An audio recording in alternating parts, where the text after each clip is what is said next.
ለመማር ወደ ትምህርት ተቋም መሄድ ግድ አይደለም። ናሽናል አቪዬሽን ኮሌጅ ራሳችሁን ከኮሮና ቫይረስ ወረርሽኝ እየጠበቃችሁ በቤታችሁ ወይም በተመቻችሁ ቦታ በኢንተርኔት አማካኝነት በኦንላይን ትምህርታችሁን መከታተል ይቻላል። ካናዳ ከሚገኘው ኢንተርናሽናል ኤር ትራንስፖርት አሶሲዬሽን አያታና ከእንግሊዙ ኢንስቲትዩት ኦፍ ኮመርሻል ማኔጅመንት ICM ጋር በመተባበር የሚሰጡ ትምህርቶችን ተከታትላችሁ በ6 ወር ጊዜ በዓለም አቀፍ ደረጃ ተቀባይነት ያለውን የስልጠና ማስረጃ ባለቤት መሆን ይቻላል። ከኢትዮጵያ ሲቪል አቪዬሽን ባለስልጣን ሙሉቅና ባገኘንባቸው የፍላይት ኦፕሬሽን እና የሆስተስ ስልጠናም በመዝገባ ላይ ነን። ጥያቄና መልስ የክፍል ስራዎች ብሎም ፈተና መፈተን ክፍል ውስጥ እንዳላችሁ አይነት ልምድ ባላቸው መምህራን እየተማራችሁ በኦንላይን ባላችሁበት ቦታ አድራሻ ከ22 ማዞሪያ ወደ ሾላ ገበያ በሚወስደው መንገድ 150 ሜትር ገባ ብሎ ናሽናል አቪዬሽን ኮሌጅ የናሽናል ኤርዌይስ እህት ኩባንያ ህልሞን እውን ያደርጋል። Good evening.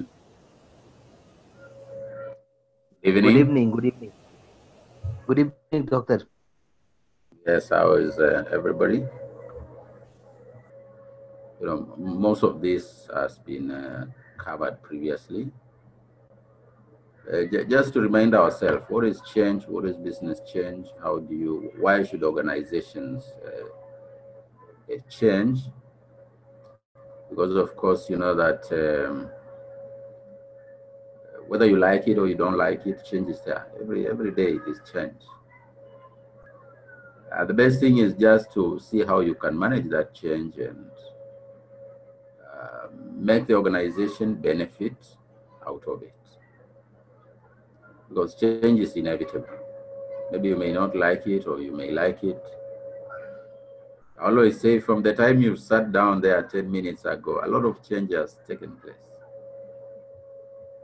Some of them is reversible, some can be reversed, you know. Some is planned change, others is unplanned change, things that you don't have control over. And that's how change is in business. So things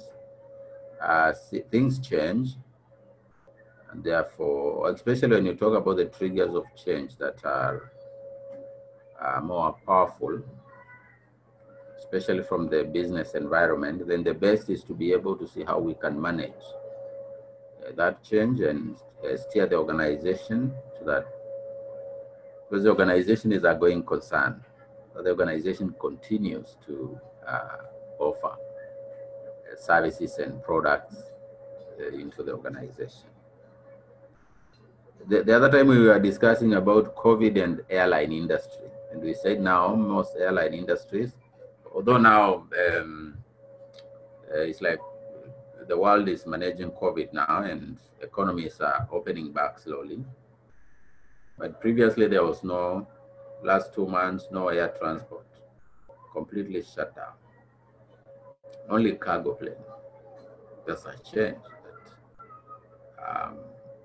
The airline industries may not be able to, to do anything apart from to adjust and see how they can be able to manage, hoping that once the change is over, things will be okay, and then the firm will go back to its business and be even better than it was before the change. The same is happening to many organizations, not just the airline industry. A lot has changed, and maybe we'll never go back to that normal. That thing we are calling the normal, we'll never go back to that normal because that normal is not possible. We have changed and we have moved to a different level from where we are interacting. You'll be shocked that previously there has been a lot of transport, people moving and traveling, going for meetings, right? Now, what some managers are wondering is, why did we not know that we can hold meetings without basically being physically together? And therefore, after this, you'll find a lot. Many organizations will stop that kind of traveling because it's also expensive. So you are more likely to find some of these meetings scaled down. Only very, very key meetings that you cannot operate when you are not in the same room.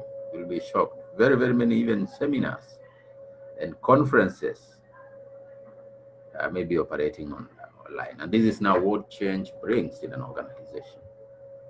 So what is change? You know, change is an alteration of the status quo. If the status quo has been altered, then you say that change has taken place. That means moving from one state of nature to another state of nature, whether temporary, whether permanent, whether semi-permanent. It is still change. But what is important is that as managers, you should be ready, should be observing what is happening outside, so that you can be able to realize, note when change is coming, so that you prepare. Otherwise, if change just finds the organization unprepared, it is dangerous. If change finds people unprepared, it is dangerous. It can hurt the organization, it can hurt the people. So through observing the environment, of course, you've done environmental analysis. Managers should be able to know what are the trends that may bring change in the organization, and see how they can be able to deal with them. So organizational change is now the modification and transformation of the organization structure, strategy, processes, goods, services, and so forth. Right? Any alteration, any modification on the way the organization does its business, then that qualifies to be organizational change. Because of course, for example, when you look at just processes, when processes are affected, it means the chain of events are also affected. And therefore, those chains of events must be properly managed, so that the firm can continue its mandates. There are so many definitions you can talk about. Creation of imbalances. Organizational change implies the creation of imbalances in the existing pattern of situation. Those existing pattern of situation, when they are altered,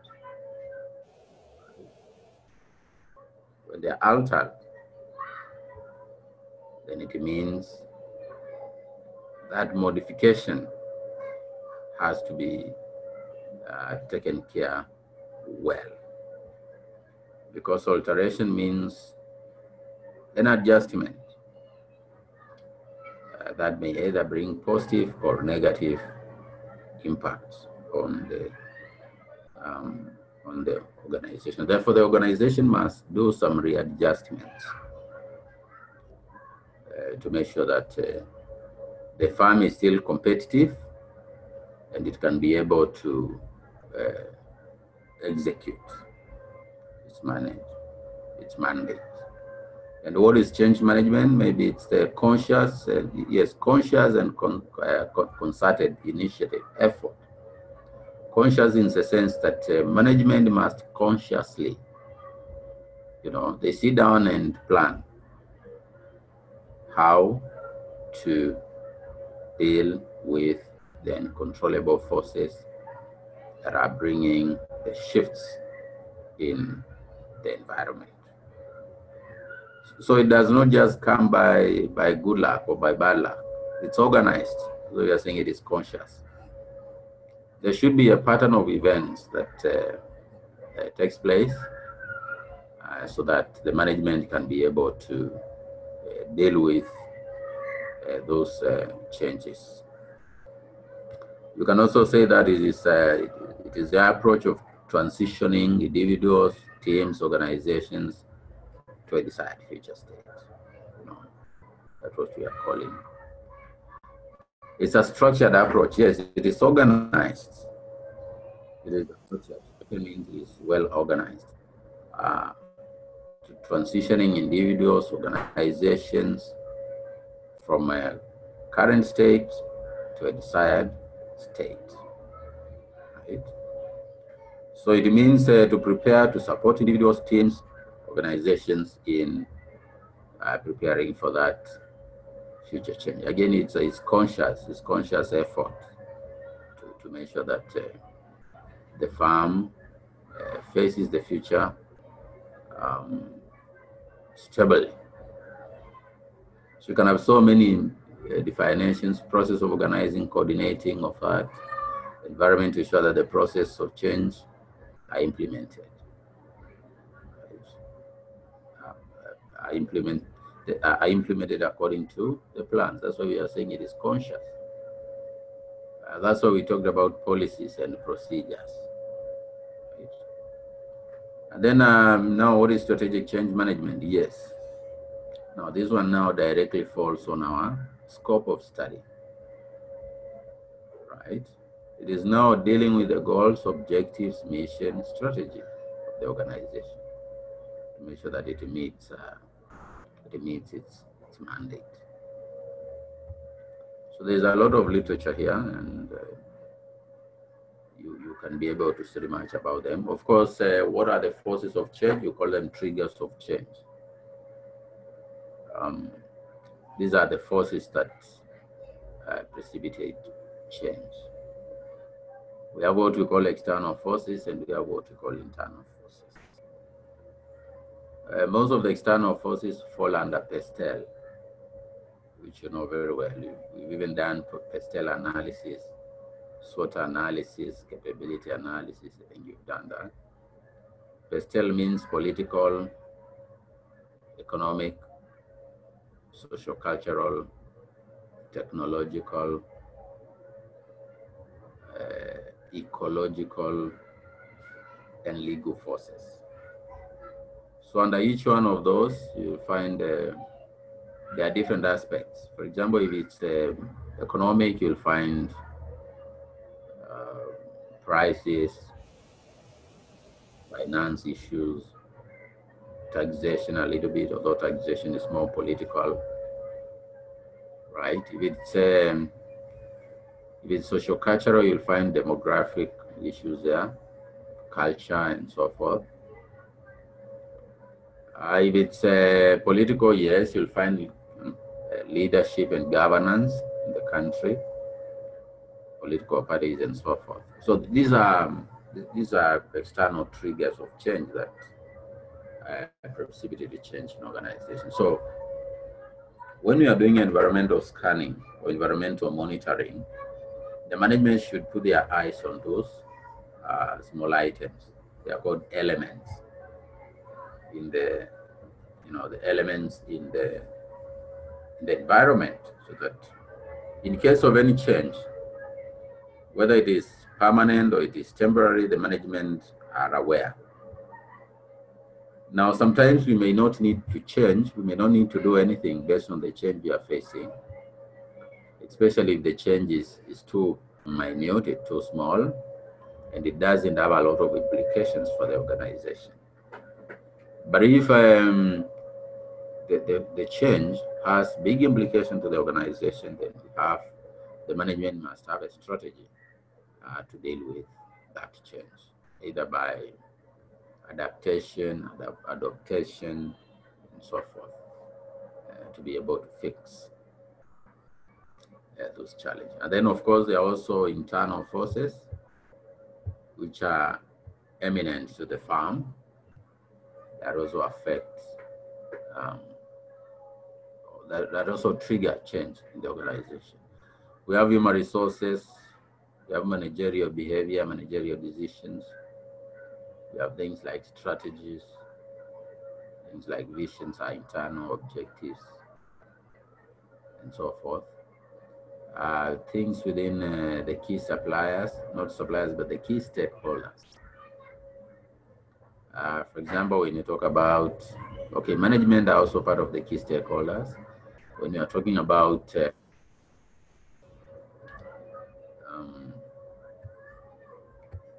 the owners of the business, those are the shareholders, they are counted to be inside the organization.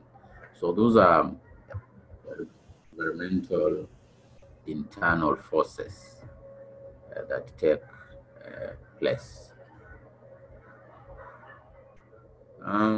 Yes, more external force, that is pastel there, and internal forces, more of them: money, machinery, work, materials, and so forth. These are internal forces that trigger change in the organization. Therefore, they need to be properly checked.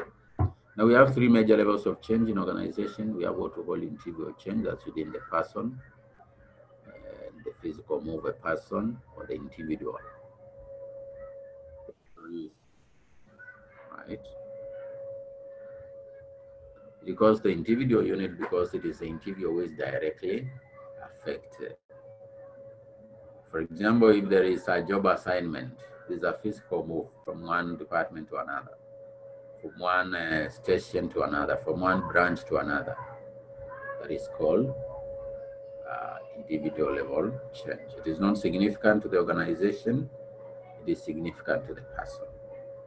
When an employee has been moved from one job to another, or from one branch to another, the firm is not, the big firm may not even know whether it happened. The general manager may not even know, so that might be more of operations.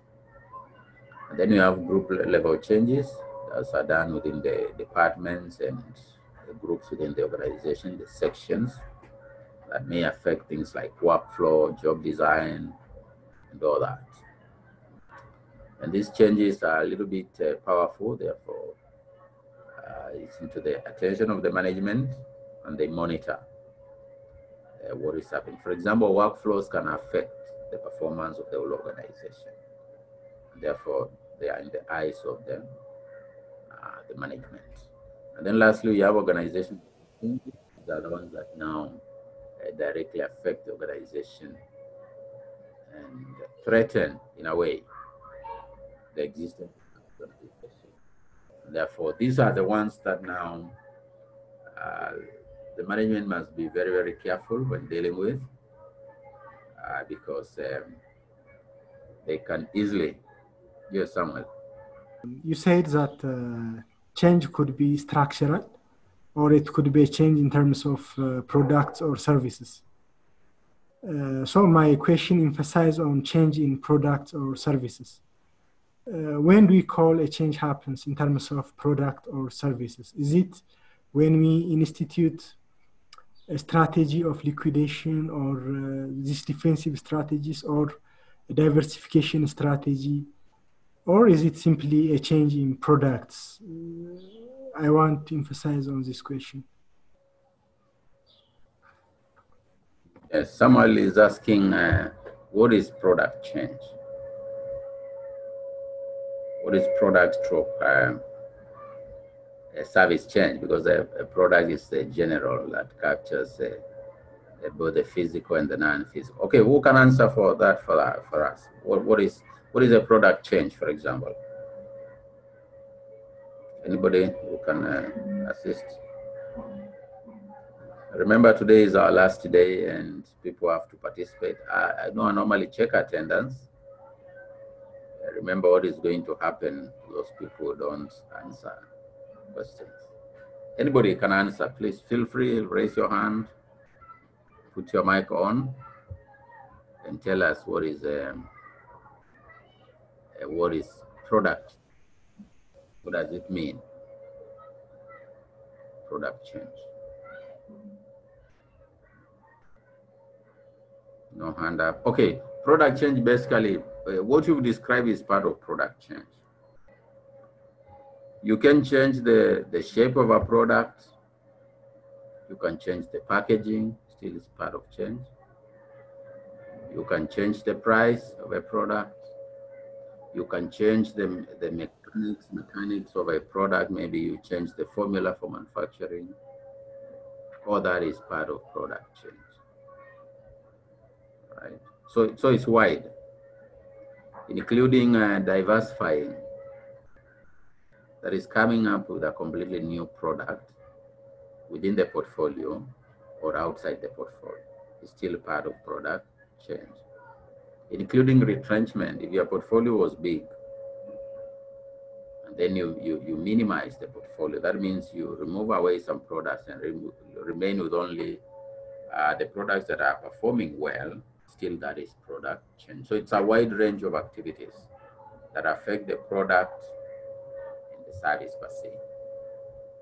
For example, if you're talking about the college now, the college has postgraduate studies for students or programs and undergraduate programs, right?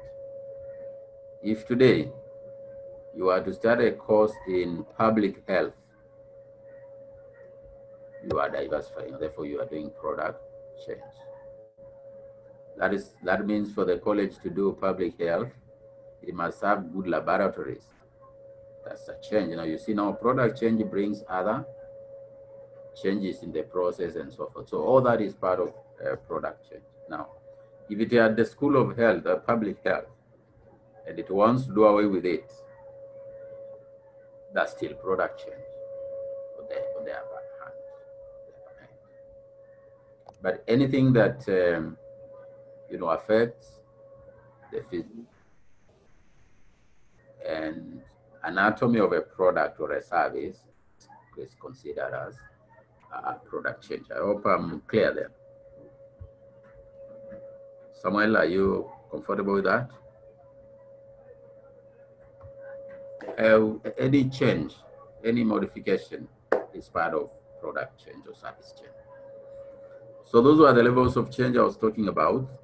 So management must always be on the lookout, especially for the second and the third type of change.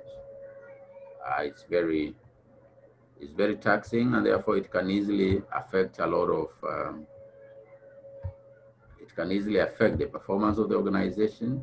So management must make sure that they're observing. They don't remove their eyes from that observation. Oh, sorry. Okay, we are here. Types of change. There are also many types of changes. We have what we call strategic change. Like now when you are dealing with a corporate strategy, you are changing this, changing the vision, corporate strategy, grand strategy. That's a strategic change. Means long-term change, right? Long-term change. Changing the plant and machinery, right? The plant and machinery is a capital-intensive investment. Of course, the life and the life and of most plant and machinery, 10 years, 20 years, 30 years, 40 years. This is strategic change. And then we have also structural change. We talked about organizational structure the other day. For example, changes in process. Process is part of the structure. Remember we said structure is the relationship between different aspects. Yes, Shimeles. Okay, Doctor, sorry, before you pass to the process-oriented change, regarding this strategic change, because when you think about strategic, it is a composition of not only mission, those other vision and objective values like this. So structural change means, is it only the change in the mission, or it might be vision or values and objectives? Strategic change is not just about the strategy and the mission. The word strategy means long term in this case. That is why I've said change of plant and machinery is a strategic change. It is long term, right? That's why I was saying that a plant and machinery may take 20 years, 30 years, 50 years. That's definitely a long period of time. So any change that you make that captures the long-term operation of the farm qualifies to be strategic change. Sorry, Doctor. My question, I got you now. But the reason why I would like to mention this question is because you mentioned that change, structural change, you said, change in the mission when acquired, you said. So that's why I got a doubt and I raised this question. Now I understand from your answer, thank you. But the reason why I would like to ask this question is because of the statement. Okay. So you're now comfortable? Yes, I'm comfortable. Thank you. Okay, okay. So I was explaining structural change. Okay, I was saying we talked about organizational structure the other day. And we said that structure is a framework that holds the organization together. You know, for example, we talked much about centralization and decentralization, right? Issues of centralization and decentralization are a structure because they affect the overall structure of the organization, the overall relationship between departments within the organization, right? Then we also have people-oriented changes. Those may affect mostly the people. It is still under structural because the people are the people represent the departments within the organization.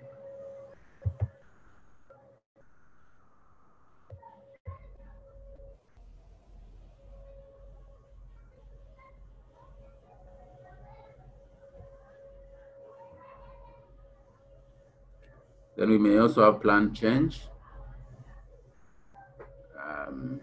As you can see there, this reorganization. I'm just checking through this because I'm sure we did this, and most likely even we used this slides here. You still have them, I guess, since last semester. So plan change is deliberate action whereby the management have a deliberate decision to change part of the organization.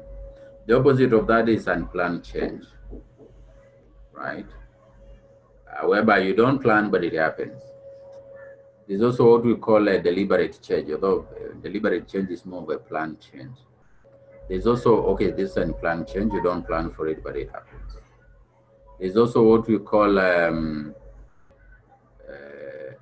realized change or imagined change. It comes as a result of the interaction of the organization with the environment. Right? So all these are different types of change. Many. These are just examples. You can get very many examples of change. Maybe how do you deal with managed change? Manage means organized, organized change. And we've seen this, and John Cotter model of change is one of the most used way of identifying organized change in an organization. The development, and also this goes to the planning process. Managed change, organized change is planning, right? So this is planned change, because planned change is organized in such a way that it is systematic, it is structural, it is, conscious. So you talk of developing goals and objectives, look for agents of change, diagnose, select methodology of application, develop a plan, implement. Right? Once you implement, to follow up is basically what we've done under the, for example, the strategy formulation and implementation process is an example of a managed change. The strategic model is a good example of a planned change, just like this one. It shows how managers sit down and out of their own wit make a deliberate effort to bring change into the organization. The same to this, implementing successful changes can lay in a change model, the process of unfreezing, changing, and rephrasing. It's also an organized way of implementing change in organization. That means you need to prepare the people first, prepare the environment, then do the change. After doing the change, then take the organization back to operate as a freezing, changing, freezing scenario. Maybe how can you easily introduce change to people? Through education and communication, through participation. If the people participate, it becomes easy. through facilitation and support. Right? If you facilitate the people, that's why now you find when change is taking place, the role of the manager becomes key. He should be there to support the employees. Through negotiation, through manipulation, of course, manipulation is not the best, but if everything has been done and people are still resisting change, then they can be manipulated. Especially if the change is theoretical change for the better of the organization, including coercion. If everything has been done well and time is passing, resources are being spent, and people are resisting change, then you can try to use some force, some minimum force, to make sure that people accept the change and move on. That's a continuation of that. The use of groups, you can group people, the use of leadership, now strategic leadership for that matter, to give the direction. You can use what is called a punishment and rewards. Those who accept, reward them. Those who refuse to accept, you punish them, and so forth. These are different ways. Okay, but of course, in any change, you may not fail to face resistance, because human beings are conservative in nature. We human beings are conservative. We like doing only what we know and what we are comfortable in. So any effort to change our status quo is resisted. So the tendency for human beings to be conservative is what is called resistance to change. Of course, depends on how change has been brought. If it's been brought through the right ways, then it means that it will be successful. Resistance may be minimal or not available at all. Right? But if the change has not been brought in the right way, or if the change affects very much the status quo of the people, they are more likely to resist. So again, our management must use their ability, their wisdom, their experience to deal with resistance to change. Because if this is not dealt with, then the change will not be successful. We normally say, the Cartlevian says that there are forces for change and forces against change. And those forces are always fighting one another. The forces for change, the forces against change. So for the change to happen, the forces for change must be powerful more than the forces against change. Now the forces against change is the resistance to change that come from the people, from the institutions. Because we have individual resistance, we have group resistance, we have organizational resistance. So the management must deal with those three types of resistance for the change to be successful. Why do people resist change? Right. It's a very obvious reasons why people resist change. If there's no participation, if they are not properly briefed, if there's no support, if there's no preparation, then people will resist. We always say that unless the hearts and the minds of the people are ready, then no meaningful change can take place.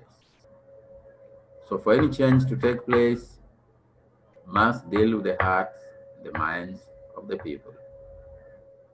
That's why when there's a major change coming, you start with creation of awareness. In seminars, in memos, in notice boards, that we are moving this direction. We are going to move starting from tomorrow, or starting from a certain day, or we have started moving this direction. So these are some of the reasons why emotional resistance may be in terms of fear. People fear. There's a lot of anxiety. There's a lot of suspicion. There's insecurity. People feel insecure. They are going to lose their power, their money, their whatever. Then we also have what we call rational resistance to change. lack of information, right? That's why we say that information is key, communication is key, awareness is key if resistance is to be dealt with. Economic forces, maybe money issues, psychological forces, fear, social forces. If all these forces threaten the stability of the people, then expect change to come. Maybe what are the symptoms of the resistance? When you're implementing change, then how can you realize when people are not cooperating? There's no cooperation, then it means people are resisting. Hostility, people become aggressive, right? When you say you want to close one branch because business is not good, people become hostile and aggressive. They think you've come to finish them, but you've not come to finish them, because if the branch is not performing, if you continue keeping them there, what do you pay? So these are things that absenteeism, anxiety, strikes. These are ways that you can be able to realize that there are challenges. Maybe does resistance has benefits? Yes, there are some benefits too. It's not always negative. The process of change. Of course, we said managers must be watching. So if you find there is resistance, it means there may be things you are not doing in the right way. It also helps in identifying problem areas, because these problem areas are the ones employees feel shy of, right? That's why you find the employees going for strikes and picketing and so forth and so forth. Plus all those benefits, yes. It ensures quality service, it ensures goodwill. It brings a platform where the management can engage the employees in case they don't do that, where stakeholders can talk.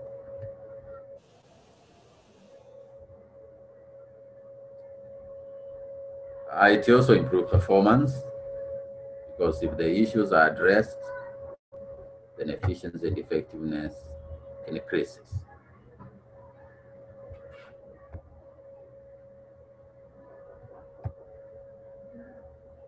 Yeah, okay. That's all about change. Maybe I can pick one or two questions. Any questions about change, maybe? Any question about change before we move on to the next step? Yes, Samuel. Okay, thank you, Doctor. I think the concept is well understood, and I can understand how organizational change happens in an organization, especially when it is intended change or even unintended, or it's like a forced kind of change. But then the current issue we have, that of COVID, where almost the whole world is affected, the change happens to all the companies. And then the effect of change on the organizational planning or even strategic direction change somehow completely to some of them, the way it should happen, maybe boosting their businesses, especially for those like example, the platform we are using, Zoom, which has boomed its business because it's one of the tools that COVID has pushed them to be one of the top performers. But then we also said like the airline industries are affected highly, most of them even closing business. So do you think it's good to introduce change? I mean, it's already we are on a change, but to introduce new ways of doing things, maybe new strategies before even COVID is gone for good, or companies should be maybe refrain until things settle down. Okay. Yeah, that's a good question. Basically, well, this kind of change was not anticipated, and therefore it was not planned change. But once it happened, now firms had to respond to the change. You find that only those firms that were monitoring and were stringent enough are the ones who are able to start looking for a way out of this problem. Right? Those firms that brought their managers together and think and come up with a way out of this are the ones which have been seen to be not very much affected. But the ones that were found by the change, they didn't do anything. Maybe they just closed down or scaled down their business without any other strategy out of that, may have been badly affected. Now, for example, in our country here, let me talk in terms of the universities, because that's where I am. Now, what happened is that immediately the universities were closed. University management started sitting down and discussing of ways to how to deal with this problem. Some were saying we use Zoom, others we use what. But within that sphere, an organization came up here in Kenya and provided a video conferencing platform, right? And Zoom is foreign. The servers are in China. I don't know what is in America. Those are foreign firms that are now saving the world now. But in our case here, most of the universities, especially the public universities, they are using a local conferencing platform, right? No, not Zoom, but they are using a local conferencing platform. That came out because of this problem, because of this challenge, right? So what am I saying? You said we must always be on the lookout for local solutions, especially now in Africa. We've been depending so much on foreigners and so forth. As leaders in this continent, we need to start looking inwards and look for local solutions to our local problems. And that's the only way we can progress. But if we still wait for the Mzungus and the white people to bring us solutions, it may not be the case. We need to wake up. Our continent needs to wake up.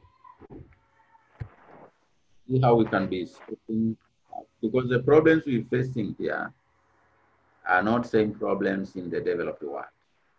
Our problems are different. Therefore, when we expect foreigners to solve our problems, we may not be doing the right thing. Well, they have helped us in some time, but they may not give us the best solution. So leaders in Africa, in Ethiopia, in Kenya, in parts of Africa, need to be always on the lookout of opportunities and threats to the market so that they can save their organizations. You've seen what is happening now with the medical equipment. First time when the virus was detected, China was making boom business. But why should you fly a mask from China to Africa? How many kilometers? How many miles? Right? Doesn't make a lot of sense. So as leaders, we need to be able to watch the environment and try to solve problems as they come. We don't wait until a lot of damage has been done Okay. Thank you. I think I'm clear. Are you comfortable now? It's clear. Yeah. Thank I you. want us to move to something else small. And this is about strategic leadership. The strategic leadership. This will be our last discussion. Just 1 minute here, and then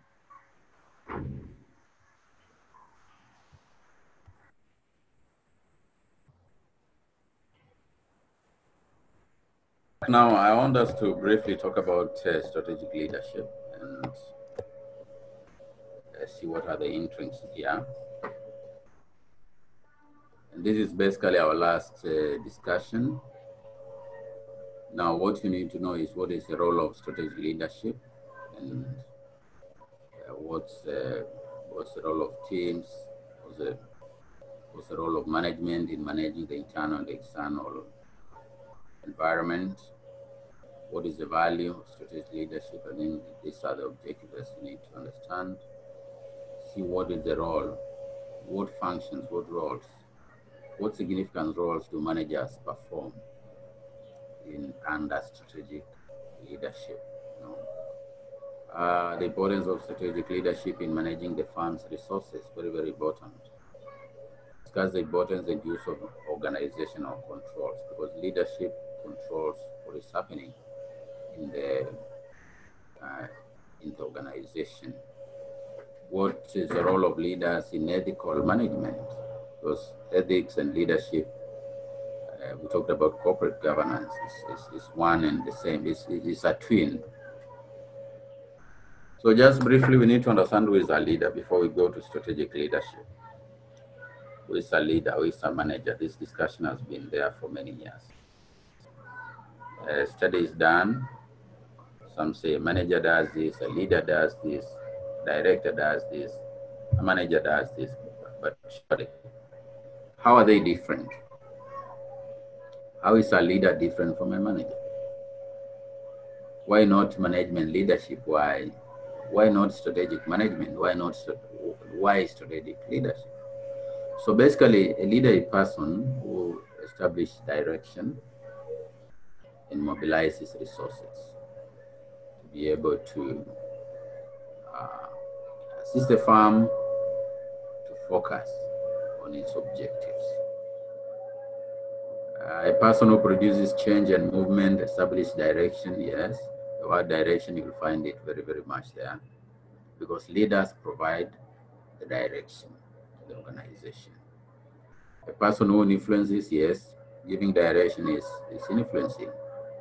influences a group of people towards achievement of an organizational goal and objective. And you can have so many leaders, so many definitions of what is leadership and what is a leader. So leadership is a process of social influence to maximize the efforts of the other people so that you can be able to achieve the goals and objectives.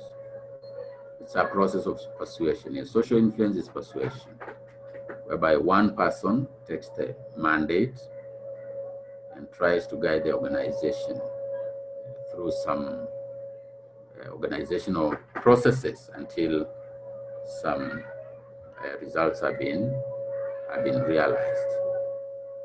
So now strategic leadership, which is the role of the strategic leader, is the ability to make decisions, right, about strategy and tactics, right, and increase strategic intent and tactics and actions in the organization. The ability to make and implement consequential decisions. Yes, strategic leadership is a decision-making scenario. Very important, because you may do everything correct in an organization, but if you are lacking leadership, everything crumbles. You can have the capital, you can have the product, you can have the service, the best product in the market, but the leader is very, very important, because the leader combines all the factors of the organization so that to get an output. That's what you find in most organizations. When organizations are not doing well, it is the leaders who are kicked out first, because it means in one way or the other they have failed in their duty. Right? So that means that there is a lot that leaders do. Discussion going around, especially between employees and management. When employees say management, or managers for that matter, and for that matter leaders, don't work much, yet they are paid a lot. Employees who do the physical work themselves are paid less. That's a discussion between employees and management and so forth. But the work of the employees will be useless if there is no leadership. You know, for the work of the employees to add value, then the work should add value towards the direction of the firm. It's like when you are pulling, you have two teams. One is pulling the ropes. You know, those games, I don't know whether you play them there. You have team A on this side and team B on this side, and everybody is pulling on a side. You know, unless one team has a direction it is pulling to, any pulling will have no meaning. You can as well pull against the others. But when there is direction, when there is leadership, then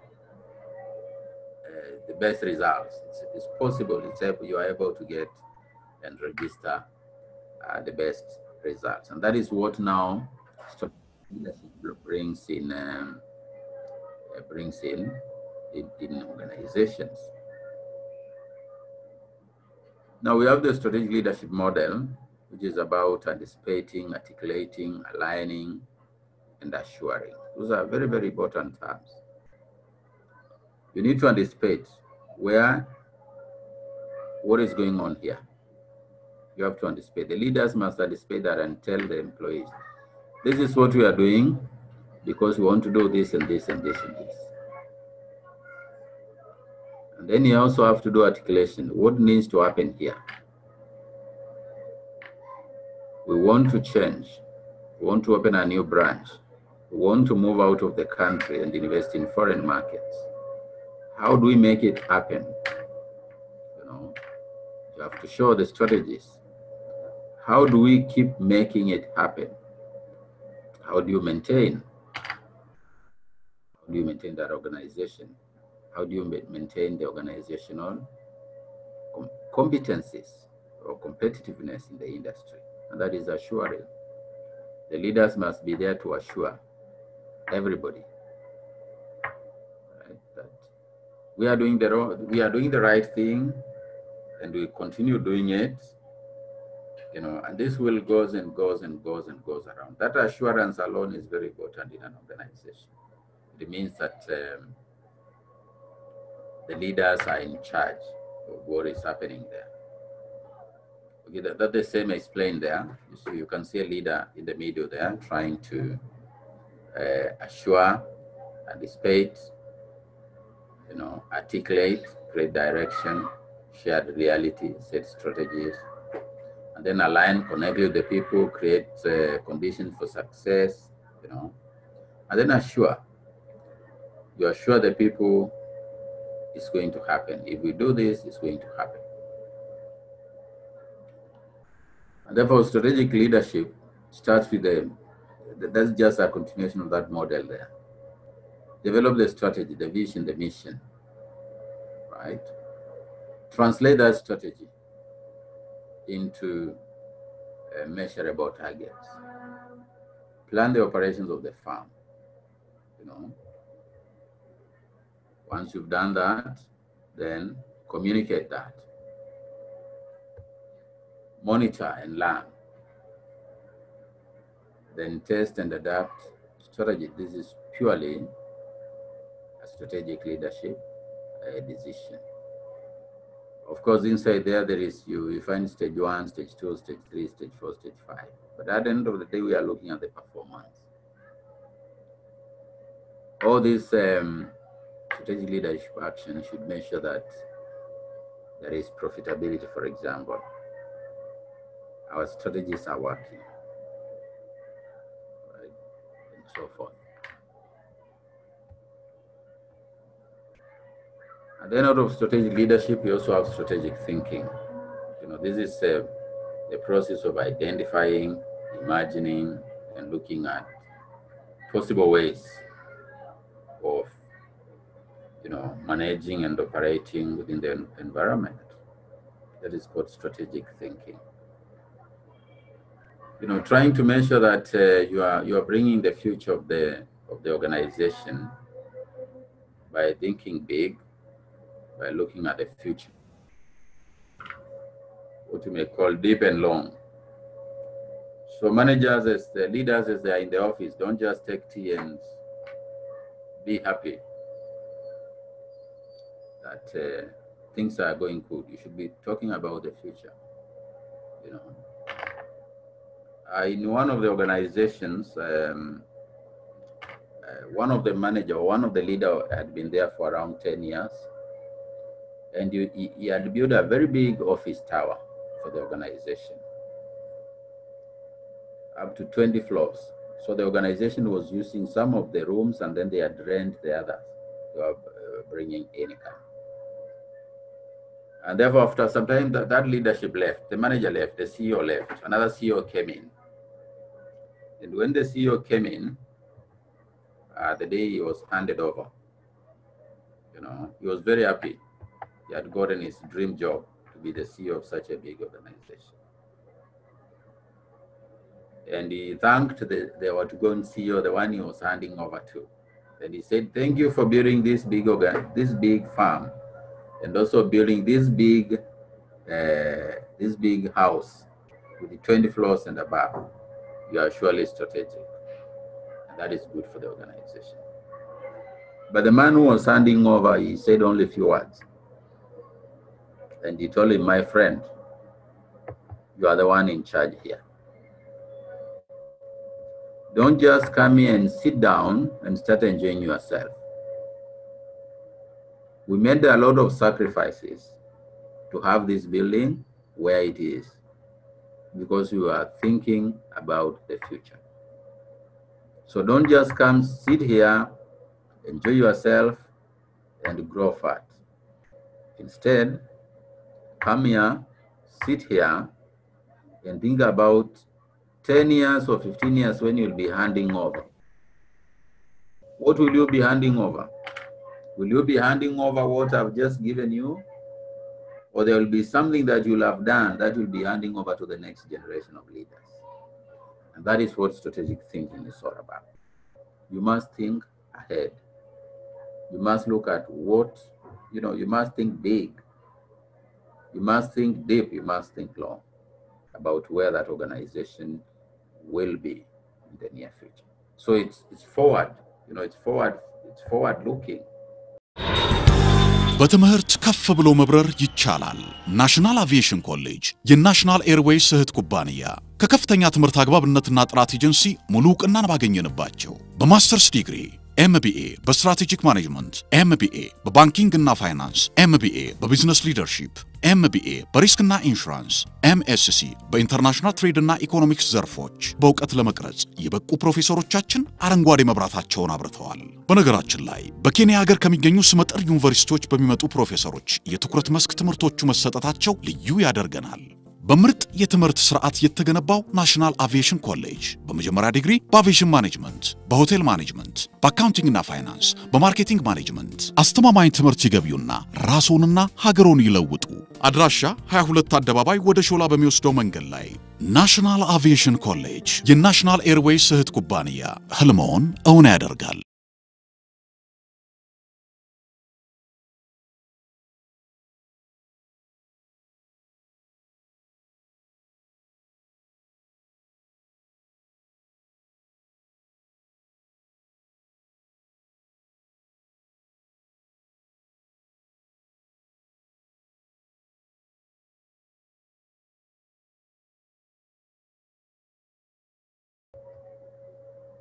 Maybe what are the skills that you need for strategic thinkers, or strategic thinking skills that you may need holistic, synthetic, these ones you can read. They're mostly some of the key skills and competencies for proper leadership: tactical, pragmatic, analytical, reasoning, future-oriented, yes, intuitive, creative, innovative, and so forth. We don't need to talk about that. Then there is also the strategic leadership model, the impact of strategic thinking to an organization's success. We are now deep into leadership. We want to see how does strategic thinking, which is part of strategic leadership, affect the organization's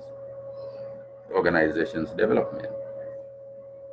Of course, on top there you find mission, values, what, the stakeholders are there. You have the strategic goals, you have action plans, you have all this, implement plans, what. But at the end of the day, we are looking at the performance of that firm. At the end of the day, strategic leaders should look at the future, and that future should be better, right? It should be better than the one that is there. Okay.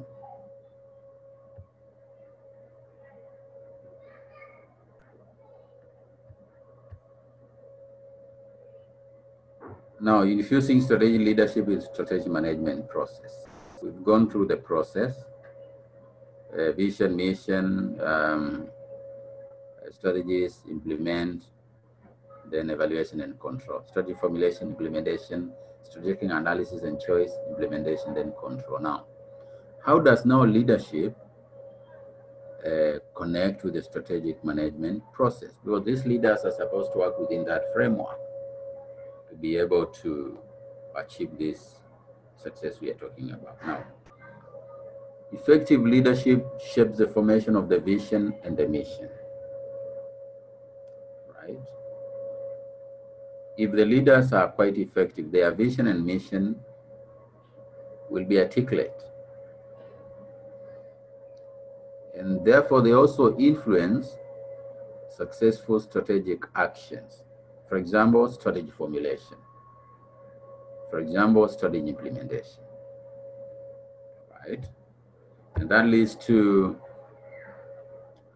of course, that is the whole strategic planning process. That leads to, it yields that implementation, that formulation implementation, it yields strategic competitiveness, which is competitive advantage now. So we are saying if you infuse strategic leadership in the strategic planning process, you are likely to reap big than where there is no strategic leadership.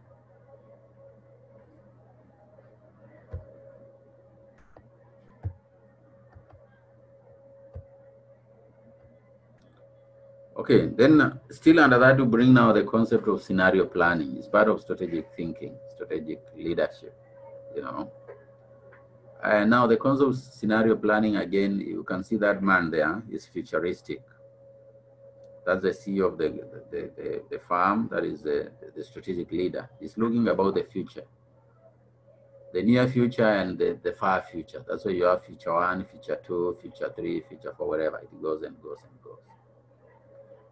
Now, the concept of strategic planning, I said, is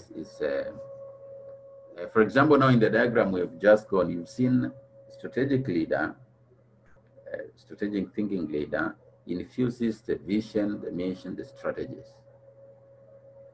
Now, if the leader is not astute enough, then he may lack that ability to infuse that.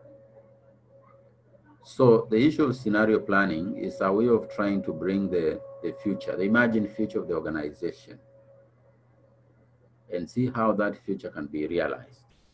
That's what I was saying. When the man was handing over, he was telling the other man, please, don't just sit here, enjoy yourself and grow fat. Think about what you are going to hand over. 10 years when you'll be leaving this office. And that is what is now called scenario planning. You are looking at the future. You are looking at imagined future and see how you can be able to steer the organization through the strategic planning process to achieve that future that cannot be seen today, but you envisage. You know, it's about thinking creatively about a possible, complex, and a certain future. You don't know about that future, but you can plan today. You can make decision making today about the future environment, right? So it's sometimes called scenario analysis. You are looking at scene. You know, a scene is an event. For example, when you look at most businesses in the year 90s coming to 80s, some firms were planning how to do business in the 2000s. When you come to the 2000s, the starting of the 2000, maybe up to 2010, businesses were doing scenario analysis of the next 10 years per se. How by 2020, the business will be operating. Today in 2020, those leaders who are doing scenario planning, they are envisaging a situation of 2030, 2040. Where will we be? What will we be doing? Right? And this is what this man is doing by looking into that future. That future can be 10 years, 15 years, and saying, okay, today we have this product, we have this service. We are appealing to this market, but in the future, where will we be? And how can we make it better for the organization so that the organization can be able to be competitive in the near future? That is what scenario planning is all about. Although we are using the past and the present, but our decisions are about the future. We are envisaging a situation whereby we are seeing a good future, and therefore we must create that future so that the farm can be there at that particular time.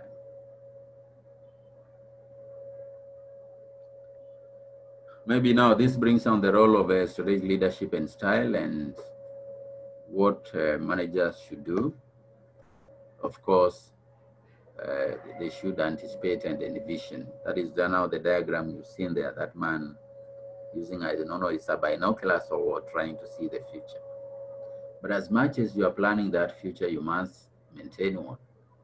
Flexibility and stability in the organization. Because if the organization is not flexible now, the organization is not stable, it cannot achieve that. If there is a lot of turbulence and those turbulences are not addressed, then that firm may not be able to reach that scene we are talking about. So that's the idea about strategic leadership and strategic thinking, you know. Making sure that the future is in the minds and the thoughts of the leaders. And not just sitting and fattening themselves in the chair, as that leader will say, but thinking about, you know, working with others, making sure that the whole enterprise is focused on that, and using that as a managerial frame of reference so that even if leadership changes midway, then that reference is in the minds of the organization. The people who are there know where the organization wants to go because it is being properly communicated. So even if the CEO leaves after 1 year or 2 years, that does not mean that the organization should lose that focus. Because this leadership was being done on the organization. It was not a one-man show. And that's why you find the organization recruit leaders, recruit managers. But if within a certain short period of time, the manager is not able to buy and lead the organization in the right way, then that manager has to leave. Right? And that's why you find that in most organizations, they like inbreeding instead of outbreeding. Inbreeding means succession planning. Most organizations, actually, most successful organizations, they go for a succession plan whereby you are the CEO, you have 3 deputies or 4 deputies. You groom them, and then at a particular time, you pick one to lead. Why? Because these people know the working of the organization, they know the scenario planning, they know what is envisaged, they know the future that is supposed to be there in 10, 20, 15 years. So they are better off to steer the organizations in that direction. But if you want change, if you are changing the organization, you are not running the course, then you go for outbreeding. You get a new person from outside who does not understand well the operations of the farm, because in the operation of the farm, there is conservativity, there is resistance. But a person who comes in may not have that conservativeness. So effective leaders must make sure that the farm's operations are effectively, there is high performance over time. If this lacks, then leaders must definitely exit organization. There is no need for them to stay there and fatten themselves when the organization is getting damaged. It should make better decisions than their competitors, and that's what brings competitive advantage. Must make candid, courageous, and pragmatic decisions and so forth. Understand their decisions affect the internal systems of the farm. Strategic change, organizational change. Maybe we can go directly to the management of resources. I want us to go to what exactly do strategic leaders do or managers do. Of course, they manage the resources of the organization. They manage the internal environment. Factors that affect or amount to the decision making include the external environment, very important. We've discussed about this. Characteristics of the organization, yes.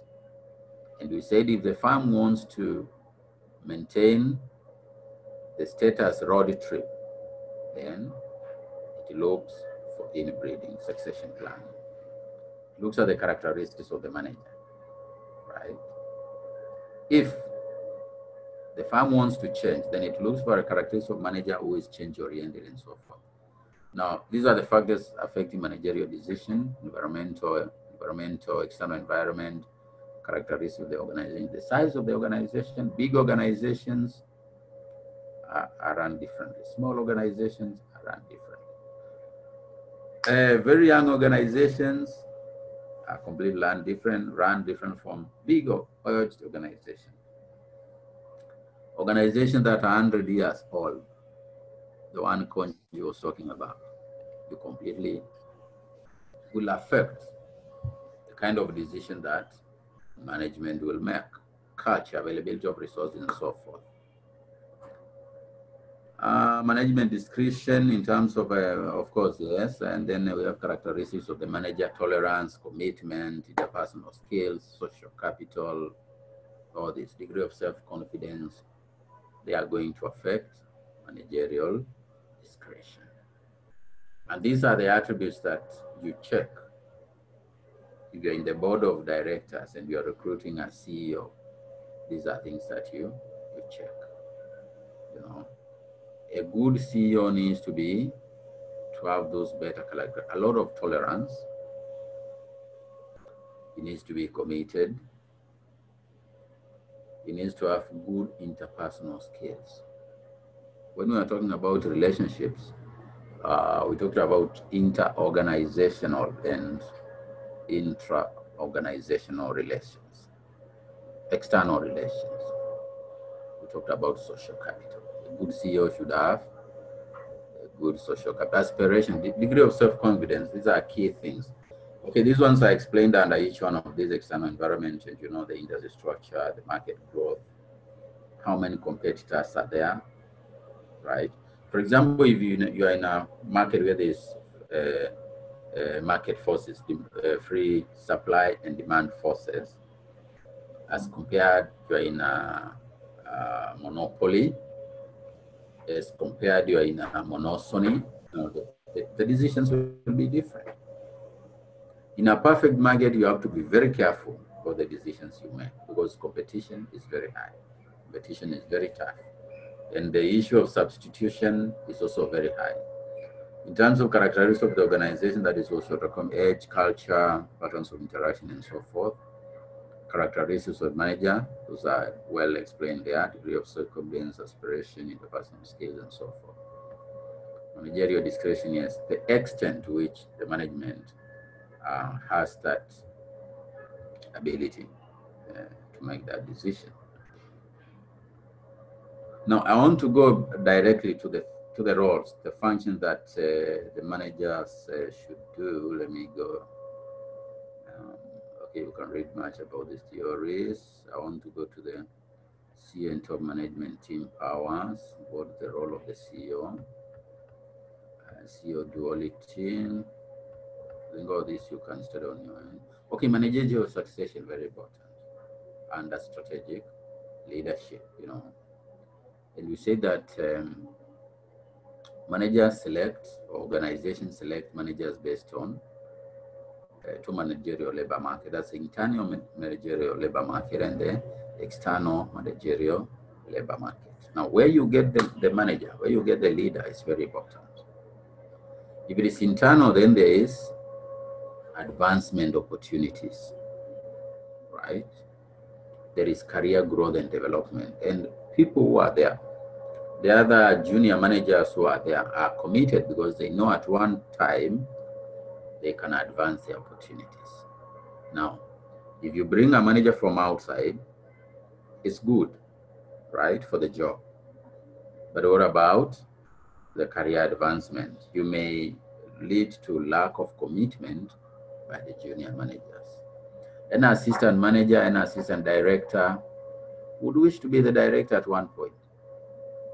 And therefore, if you cut their dreams halfway, or if they know that they cannot be the leader will always come from outside. Like what happens in most family-owned businesses, whereby the CEO must be a son or a daughter of the family.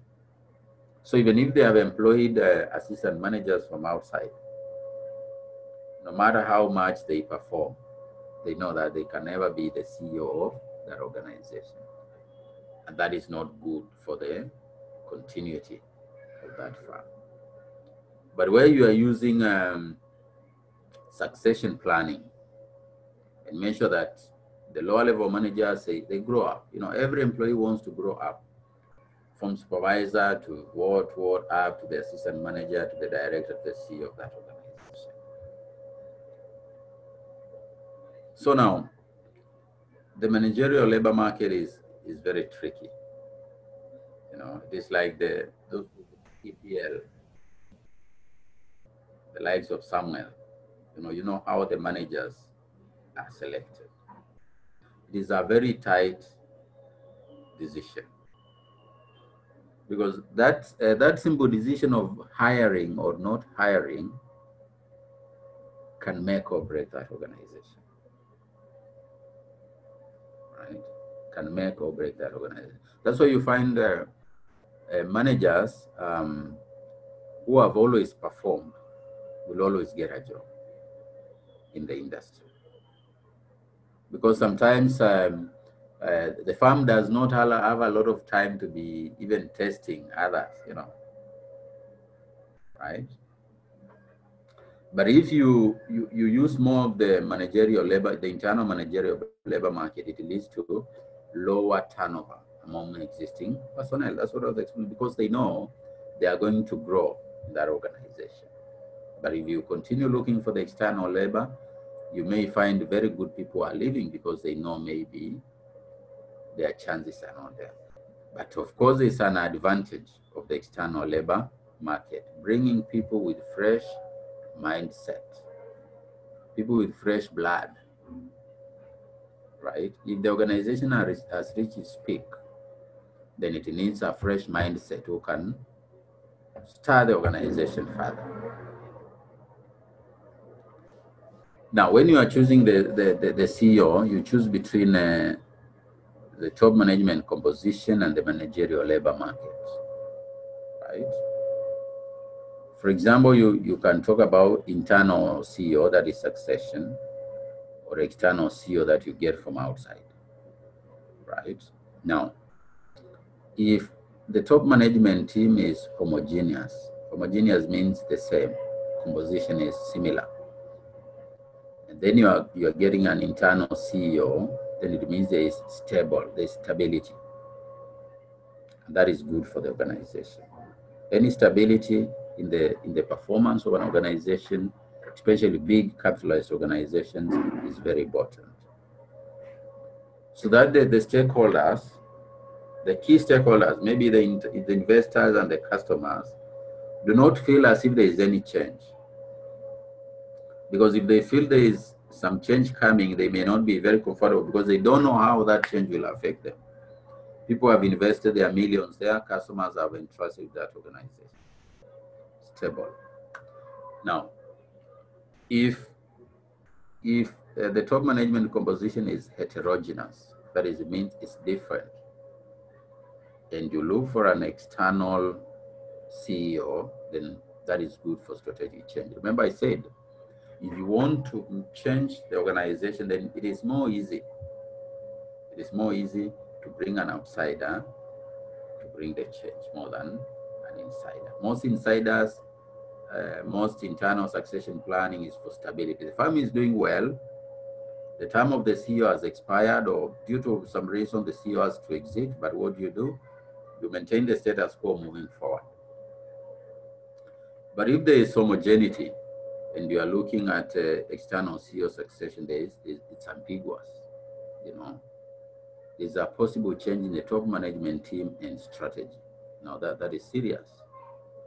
Unless there's a big change, then you shouldn't go for that, right? Unless your team is not performing well and your strategy is not performing well, then you don't go for that. And then when it is heterogeneous and there's an internal CEO succession, then fine. You can go for stable strategy with innovation. Remember, once you are using the CEO inside, it means there is stability. The moment you go outside, you bring either ambiguity or you want strategic change in that organization. What are the exercise effective leadership styles? Of course, we have a leadership and then determine the strategic direction, establish balance controls. Now, one of the biggest functions of leadership is the controls. Controls are very important. We also discussed briefly about this when we are doing corporate governance. Then we talk about managing the human resource, then organizational culture, and then ethical practices. Right? These are very key, effective roles of effective strategic leadership. Determining the direction, that is number one, strategic direction. Then establishing the organizational controls. You know, as firms become very big, controls become very important. Without controls, the firm will outwit itself and burn itself. Managing the firm's resource portfolio, very, very important. Resources have value, they are rare. If they are not properly managed, it will bring challenges. They will be misused. They will have no value. They will not bring any competitive advantage to the firm. So the leadership must make sure that the firm's resources are properly managed. And then, of course, the culture. The culture now is about succession and continuity and stability. That's why when you have an internal succession plan, then transfer or continuation of organizational culture. But if you want to change the culture, then you get an outsider to be able to fix that culture. A person who has been benefiting from that culture for 10 years, 15 years, and he has learned the tricks, don't expect that person to change because he's now the CEO. He may not do it. Very few people can do that. I think in Africa, the president of Tanzania, people have said he managed that. Been in the system may not have been very good. And even when he was coming in, people were saying, okay, this is just a continuation of what has been happening. But I think he has done much to be able to change even though he was inside there, he was actually changing some of the things that he has benefited from because he's been a leader for quite some time.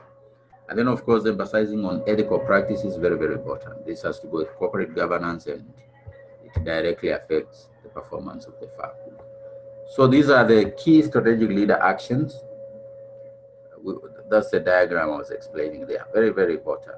Determining the strategic direction. The manager must come with a long-term vision, 5, 10 years, goals, what, to be able to steer the organization ahead.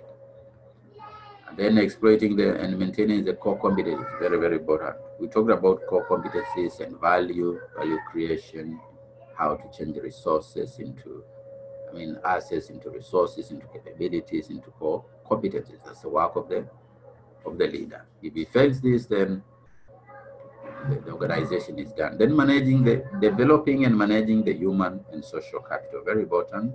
That's what we talked about in breeding, making sure that the people are trained, they have the right capabilities, the workforce is okay, compensation is okay, training and development is okay. If it comes to succession planning, it's fair, then the organization will be doing okay. And then social capital. Remember, this is one of the key qualities of a good leader. The relationship between the firm and the outside, including the leader himself. He must have enough social capital, because where do you do business? You do business with stakeholders, not yourself, right? So if you have good relations with stakeholders, your business will be okay. Then, of course, what else? Then you have effective organizational culture. We've talked about this. Ideologies, symbols, values that are shared in the organization. It must be passed from one generation to another. Culture is transferred from one generation to another. And who does that? It is the leader to make sure that the culture of the organization is passed from one generation to the other. Of course, if it's a strong culture. Maybe the culture of innovativeness, the culture of risk-taking. It depends what culture is it, the culture of entrepreneurship and so forth. And then we also have emphasizing ethical practices. We've seen this. Ethics, we don't need to talk much about this. Establishing communication, ethical standards, code of conduct, engagement, ethical standards and practices. It's the role of the leader to make sure that this is happening in the organization. If that fails, the organization will. You've seen firms that are crashing because of poor corporate governance, because of poor ethical standards. And then, of course, lastly, establishing organizational controls. Very important. You need to manage the finances, so it comes under resources. You need to manage financial, customer, internal processes.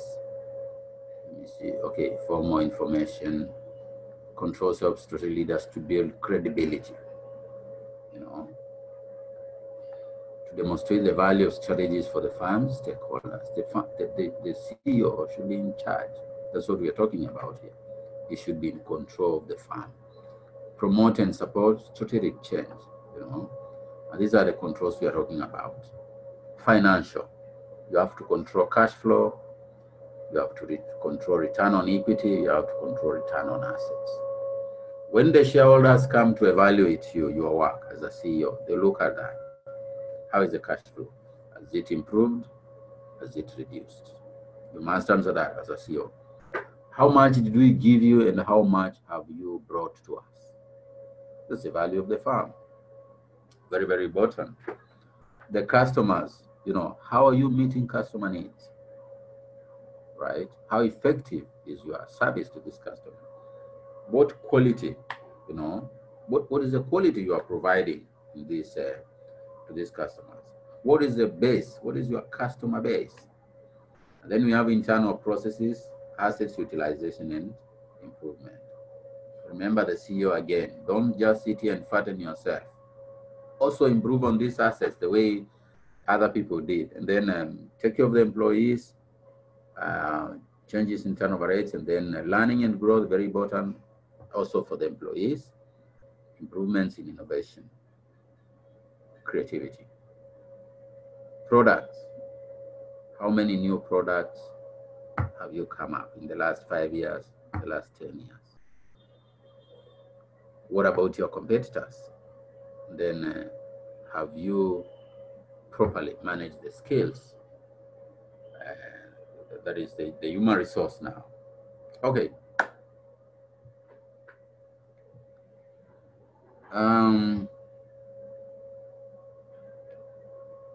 I need to do what I normally do at this time. I'm just reminding you that your mic is on. Right?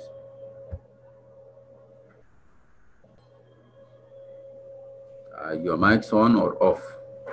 I'm not hearing anybody speak there. We were off. All right. So that means we've come to the end of that discussion.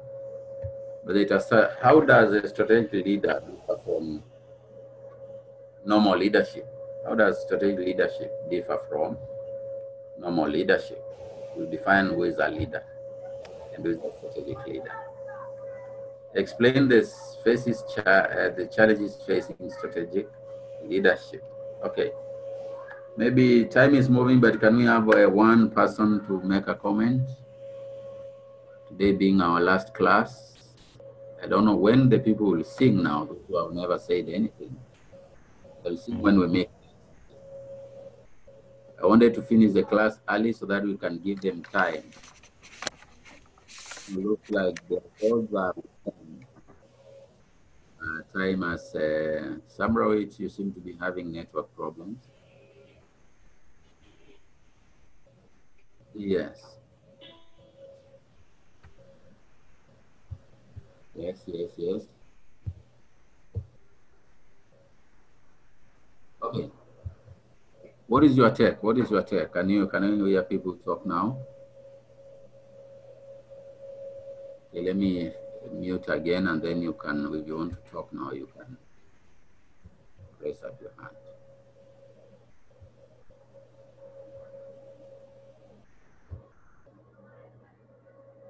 Okay, it's open for discussion. Yes, Samuel, your hand is up. Yeah, okay, thank you. I think the difference between the two, like when we talk of strategic leadership and then just taking leadership as a whole, I think the diagram, probably the picture you've shown us earlier on, the leader with the binoculars looking at the future would define it properly and maybe more than enough. Like a leader could be a good leader, but then doing it as of today and within the time frame he is leading. Whereas a strategic leadership, as defined in the definitions, it's a futuristic kind of leadership, whereby a leader is leading by example and maybe strategically, but then looking into the future and that he is futuristic kind of leader. Right.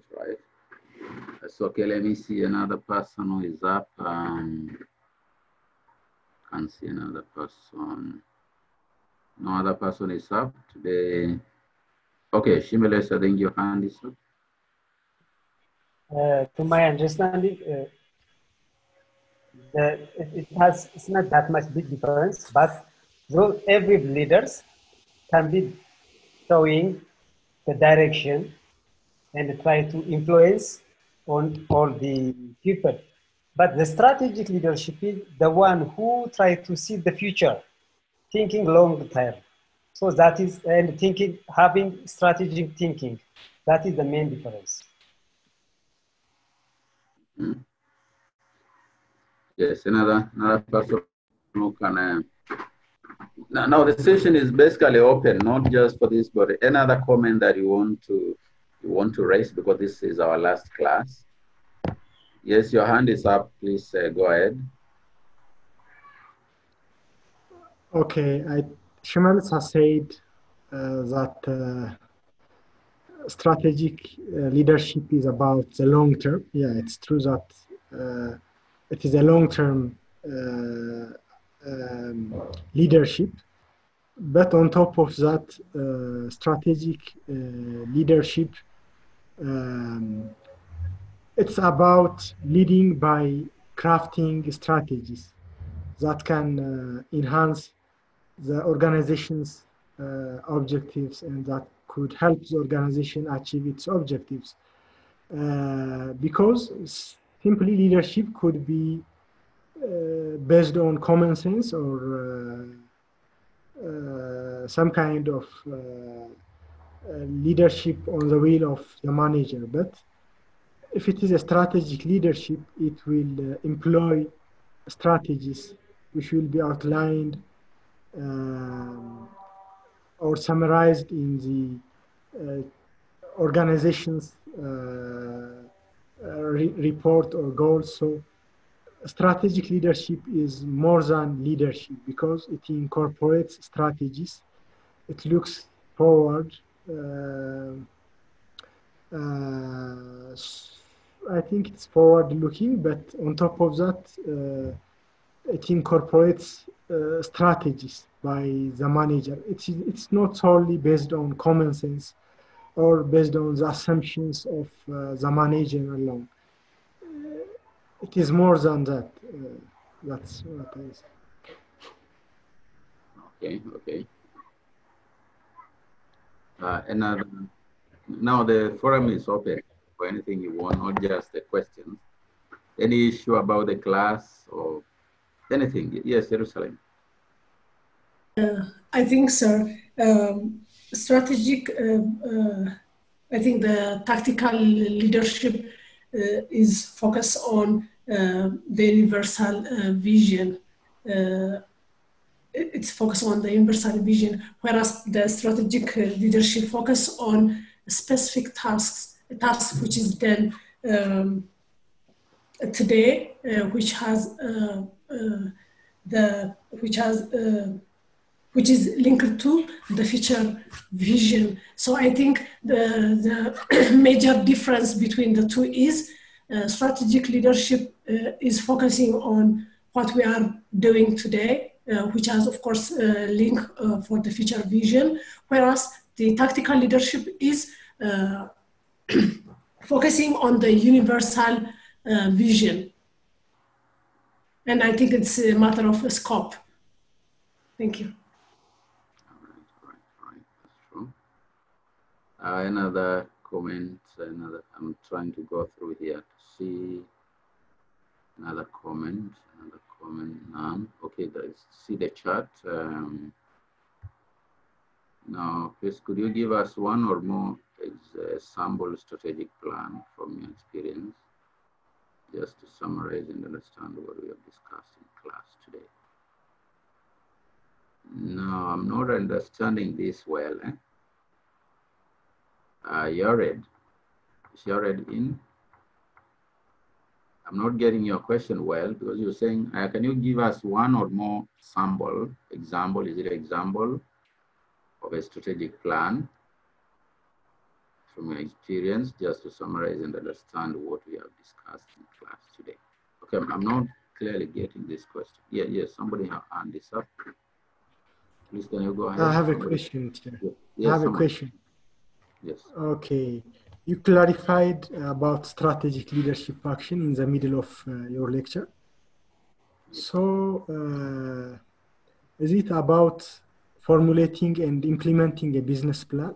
Because you said that it incorporates the mission and vision statements. It also incorporates the strategic action. So, is it something about formulating and implementing a business plan? Because business plan and strategic plan are used interchangeably most of the time. ልዩነት መፍጠር ዓላማችን ነው። ዓለም አቀፍ ተወዳዳሪ መሆን አለባችሁ። የናሽናል ኤርዌይስ እህት ኩባንያ ናሽናል አቪዬሽን ኮሌጅ ጥራትና ደረጃውን የጠበቀ ስልጠና በመስጠት ብቁ ዜጋ እያፈራን ነው። በፍላይት ኦፕሬሽን፣ በበረራ መስተንግዶ፣ በቲኬቲንግና ሪዘርቬሽን፣ በሆቴልና ቱሪዝም ሙያዎች አሰልጥነን ተወዳዳሪ እናደርጉታለን። ኮሌጃችን ካናዳ ከሚገኘው ኢንተርናሽናል ኤር ትራንስፖርት አሶሲዬሽን አያታና ከእንግሊዙ ICM ጋር በመተባበር ዓለም አቀፍ ዕውቅና ያለው ስልጠና እየሰጠ ይገኛል። በፍላይት ኦፕሬሽን በበረራ መስተንግዶ የምንሰጣቸው ስልጠና ከኢትዮጵያ ሲቪል አቪዬሽን ባለስልጣን ሙሉ ዕውቅና አለው። አድራሻ ከጎላጉል ታወር 22 አደባባይ ወደ ሾላ በሚወስደው መንገድ ላይ የናሽናል ኤርዌይስ